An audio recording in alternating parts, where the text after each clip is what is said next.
श्रीराम जय जय राम। करतेपणा टाकणे हाच परमार्थ। दोरीला जो साप म्हणून समजला तो बद्ध, पण दोरीला दोरी म्हणून ज्याने ओळखले तो मुक्त समजावा। देही मी नव्हे हे ज्याला समजले तो मुक्तच। सत्य ज्ञान करून घेणे म्हणजेच मुक्त अवस्था आहे। बद्ध दशा आम्ही निर्माण केली।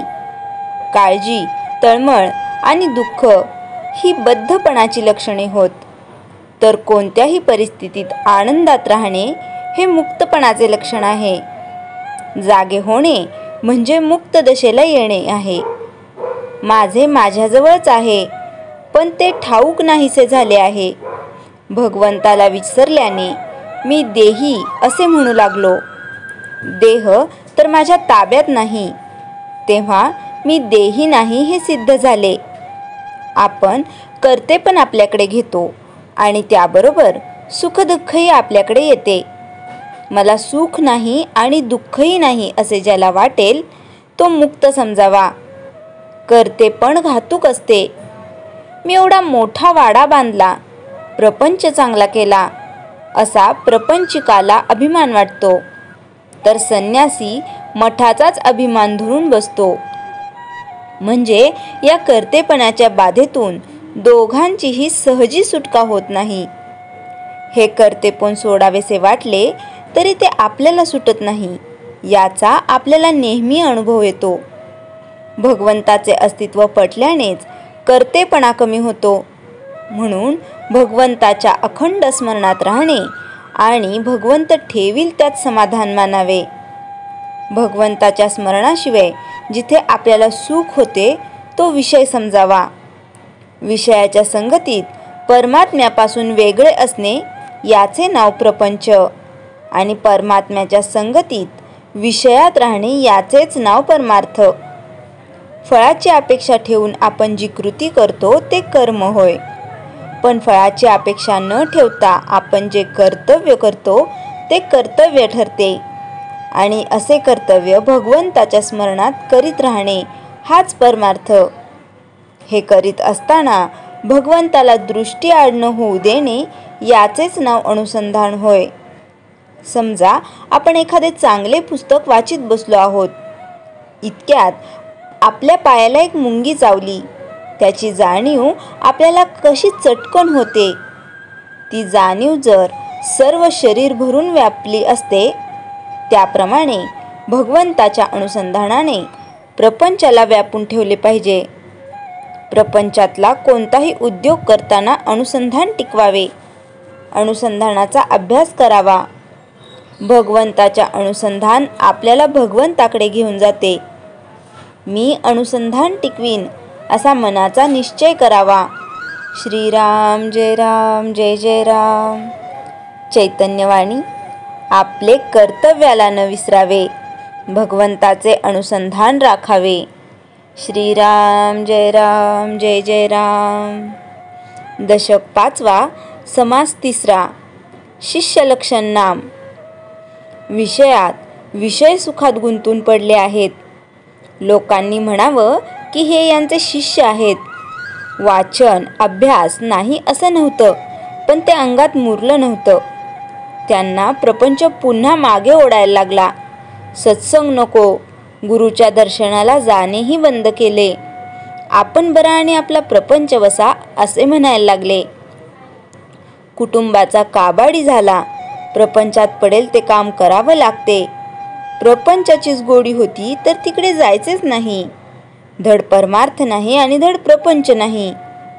गाढवाला कितीही साबणाने धुतले तरी ते उघड्यावरच लोळायला जाणार।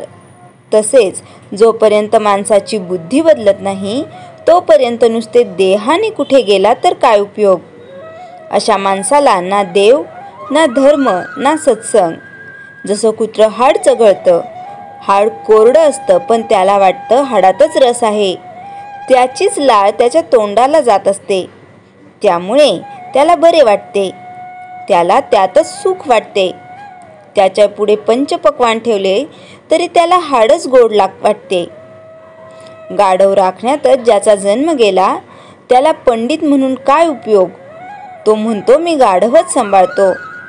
हंसासारखा वेश करून तो कावळा हंसाच्या कळपात जायला लागला, पण तिथे विष्ठेचा गोळा पडला होता.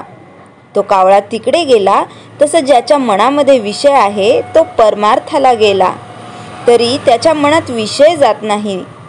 तो विषय जावा म्हणून परमार्थ आहे, पण तो मनातून जात नाही. बायकोला घेऊन गेला आणि मला संन्यासी करा असे म्हणतो. तिला सोडावं लागेल. तिला नाही सोडणार, मग संन्यास कसा घ्यायचा?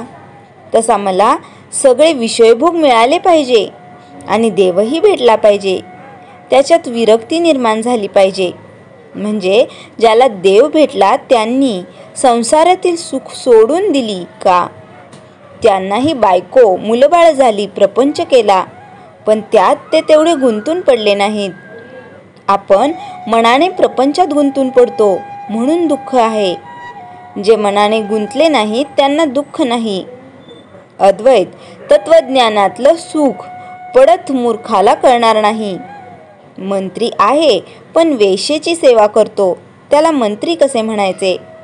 जनाची सेवा केली पाहिजे. जो विषयात गुंतलेला आहे त्याला भक्तराज कसं म्हणायचं? अशा प्रकारचे जे शिष्य आहेत त्यांना जर आपल्या कर्माचं प्रायश्चित्त घ्यावं असं वाटलं तर ते पुन्हा सदिच्छेने अधिकारी होऊ शकतात. मनुष्य कायम वाईट नाही. भगवंताने आपल्याला जे मन दिले ते मुळात चांगलंच दिले, पण कुसंगतीमुळे मन तिकडे जाते. म्हणून सुसंगत सदा घडो, सृजन वाक्य कानी पडो. सदा म्हणजे तासभर ऐकलेल्या सत्संगाची संगत 24 तास पाहिजे. थोडा वेळ सद्विचार मनात गेला तर आयुष्याशी नासाडी करून जातो. काम, क्रोध, लोभ हा थोडा वेळच येणार आहे, पण थोड्या वेळात वाटोळ करून जातो. म्हणून सुसंगती सदा घडो, चांगले विचार सदैव मनात असावे. थोडा वेळ बेसावत झाले की गडगडलं. शिष्य पुन्हा जर सद्गुरूला शरण आले, केलेल्या कर्माचा पश्चाताप झाला तर सद्गुरू सगळ्यांवरच कृपा करतात.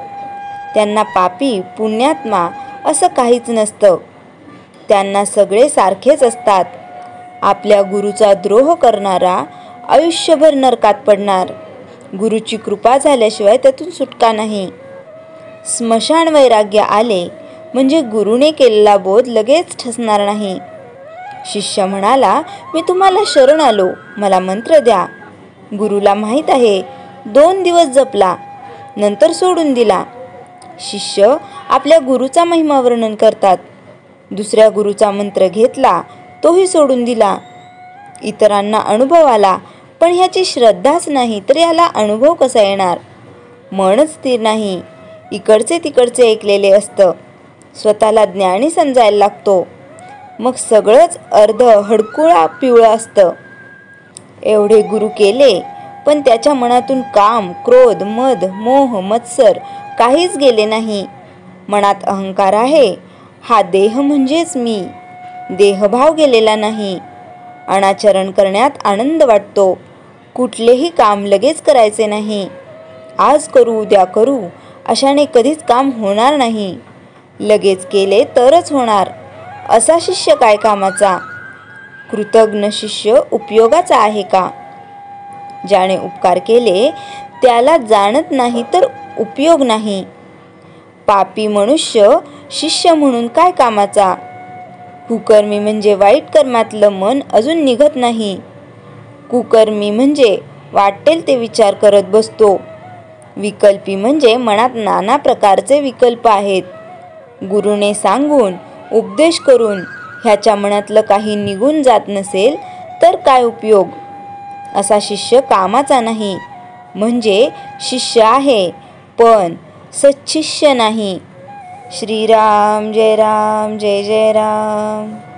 जयाच्या जनी जन्मनामार्थ झाला, जयाने सदा वासनामात केला.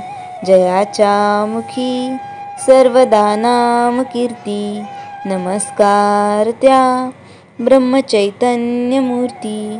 श्रीराम जय राम जय जय राम.